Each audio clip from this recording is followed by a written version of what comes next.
I'm here today with John Doherty of Fisheye Trading, and John has combined his love for fishing with these beautiful art prints where he does fish rubbing. So John's been doing this for a little over 10 years, and we're pretty lucky. Today he's actually going to do a rubbing here for us. I got started with this process. I had caught a number of bluefish one time, and they were all on the deck of my boat, and some blood had spilled out of the gills of one of the fish, and when I lifted it up there was a print almost of the exact fish, and I thought to myself, I could probably do that. There was a story of an emperor who caught a big beautiful carp, and he wanted to show this fish off to everyone, but they wanted to eat it, so one of his people decided that they would paint it, and it's a form called goitaku. And I noticed that you tie in the history of the Orient on your prints as well. You have a little symbol on each one, right? What's the significance of that? Each character has a meaning, probably a little more than, say, an English word. Like, for example, spirit. It helps me commemorate the going out, catching the fish, and then saving it so that you have something to look back on. I often will write on the back maybe where it was caught and when, what time of year. People often ask me, oh, when you're finished, then you touch it all up, and I don't. I think part of it is just the simplicity.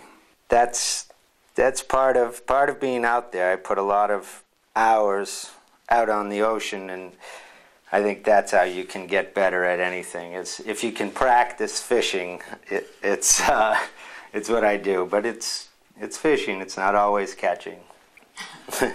The beauty, too, of doing these things is there will never be two exactly alike. It can't happen. I always get asked how you do it. Do you look at the fish and then paint on the canvas? And then when I say I actually paint the fish, they said, yeah, we know, but... And I said, no, literally paint the fish. And then they understand it's sort of a reverse process. It's mesmerizing to watch, actually. And we're fortunate that Liz Buksansky actually referred John to all of us, and she's actually a family friend of John's. That's it, I think.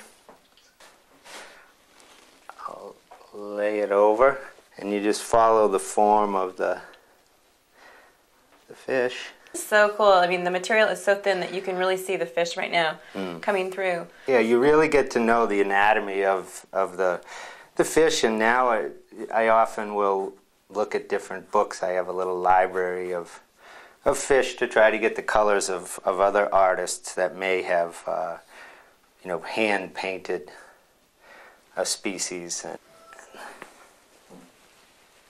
Oh, wow. It looks amazing. Very nice. And once you put the eye in, it gives it a lot of life. Yeah. It kind of looks a little different with a blank eye. Thanks again for coming. It was such a treat. I mean, there's so much life and beauty in this canvas, and we're lucky enough to have John's prints as prints that are 12 by 18, or you can also select from the placemats.